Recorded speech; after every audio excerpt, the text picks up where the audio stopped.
भाजपाचे विधान परिषदेचे आमदार आज कोकण दौऱ्यावरती आहेत.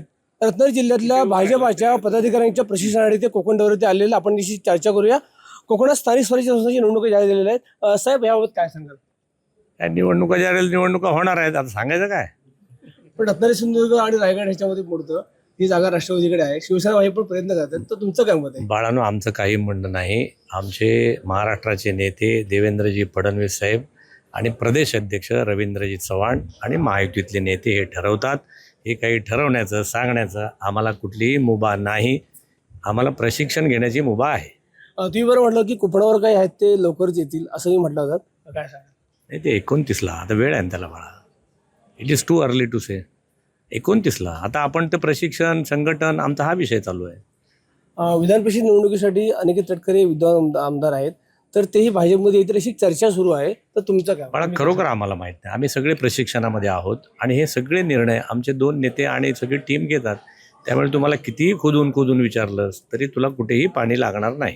कुंडली कवरदे. तुम्ही परवा एक विधान केलं होतं की पंतप्रधानांनी मला समुद्रात उडी मारायला सांगितली तरी मी ती मारेन, असं तुम्ही म्हटलं होतं. त्याच्यावर चर्चा खूप झाली. तर काय सांगा? मी असं म्हणलं होतं की माझा बोलण्याच्या अगोदरचे 2 शब्द आहे का, मला वाटते साहेब हे होते, देश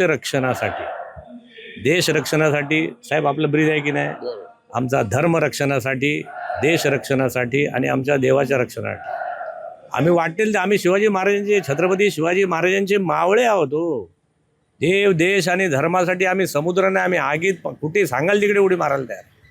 त्यामुळे मी ते सांगितलं की मोदी साहेबांनी या देशाच्या रक्षणासाठी आम्हा कार्यकर्त्यांना जे सांगतील ते आम्ही ऐकू. त्याच्यावर खूप चर्चा झाली. नाही, चांगलं आहे ना. अनेक लोकांना ते देश रक्षणासाठी असं काही करावं असं वाटत नाही, त्यांच्यासाठी ते होतं. माझ्या सगळ्या लोकांना वाटतं. त्यामुळे चर्चा तर होणारच बाळा. साहेब, तुम्ही आमदार झाल्यानंतर तुम्ही एक किस्सा सांगितलं की तुमचा भाजपचा प्रवेश आणि राणे पण त्यावेळेला भाजपमध्ये, असं की कणकवलीमध्ये किस्सा. तर थोडक्यात बघा. नाही, मला लक्षात नाही आलं. तुम्ही किस्सा सांगितलं की तुम्ही भाजपमध्ये जेव्हा प्रवेश केलात त्यावेळेला तुम्ही असं म्हटलं की राणे भविष्यात भाजपमध्ये येतील, असं तुम्ही म्हटलं होतं. तो किस्सा नाही, आता तो परत रिपीट नको. ते काय असतं बाळा, भाषणाच्या वेळेत होतं. असं काही नाही. आमचा 100% भारतीय जनता पक्ष आमचं ब्रीद आहे, आमचं ध्येय असतं. त्यामुळे आता तुम्हाला अनेक पक्षाचे जे मंडळी, ज्यांना विचार आमचे आवडतात, जसे दळवी साहेब आता आमच्या पक्षात आहेत, यादव साहेब आमच्या पक्षात आले, आमचे वैभव, आमचे खेडेकर जे आमच्या पक्ष, ज्यांना जरा आमचा विचार पडतो. हा काही निवडणुकीपुरता विचार नाही बाळा. मी मगाशी सांगितलं ना, देव, देश आणि धर्म ह्याच्या रक्षणासाठी आता मोदी साहेबांची गरज आहे. भारतीय जनता पक्षाची देशात आता पश्चिम बंगालच्या निवडणुका झाल्या, आम्ही 207 गेलो. आज नुसतं ही जी मंडळी आमच्याकडे येत आहेत ती काय येत आहेत, ती देशप्रेमाने भारित होऊन येत आहेत.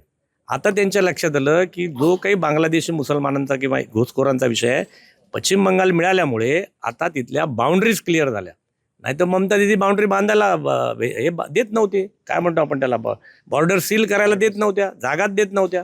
आता आमचं सरकार आलं, आता बॉर्डर सील होतील. याचा अर्थ काय, आता तिकडचा जो बांगलादेशातला जो काही घुसखोर आहे आपल्याकडे येतो, तो आता आमच्या दापोलीपर्यंत येणार नाही.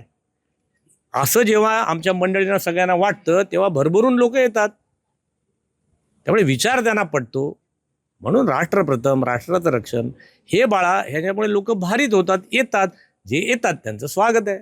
कोकणात तुम्ही भाजपाचे पहिले विधान परिषदेचे आमदार आहात. अनेक वर्षांनी भाजपला सीट मिळाली. तर तुमची काम करण्याची आता पद्धत कशी आहे? तुम्ही कोणते प्रश्न तुमच्या अजेंड्यावरती आहेत? माझे प्रश्न काही नाही. इथे जास्तीत जास्त लोकप्रतिनिधी निवडून आणावेत, एवढ्यासाठी माझी नेमणूक आहे. इथली संघटना स्ट्रॉंग करावी. इथे मी काही पुन्हा आमदार खासदार होण्यासाठी आलो नाहीत. माझे सगळे सहकारी हे आमदार व्हावेत, खासदार व्हावेत, ZPचे अध्यक्ष व्हावेत, हीच माझी भूमिका आहे.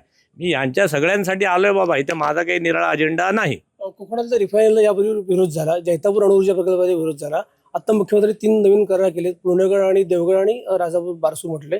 त्याबाबत काय? या संबंधी माननीय मुख्यमंत्री आणि दोन्ही जिल्ह्यांचे पालकमंत्री हे लवकरच बैठक घेणार आहेत.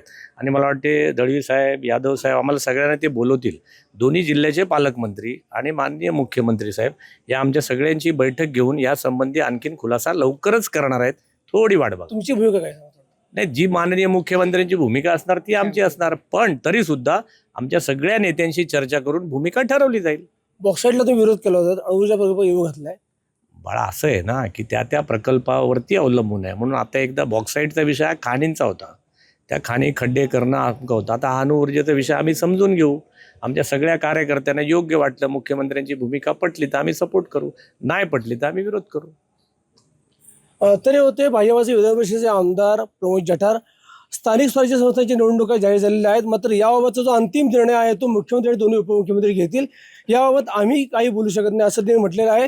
तसं अणुऊर्जा प्रकल्पाबाबतही आम्ही लवकरच बैठक घेऊ आणि आमची भूमिका जाहीर करू असंही त्यांनी सांगितलेलं आहे.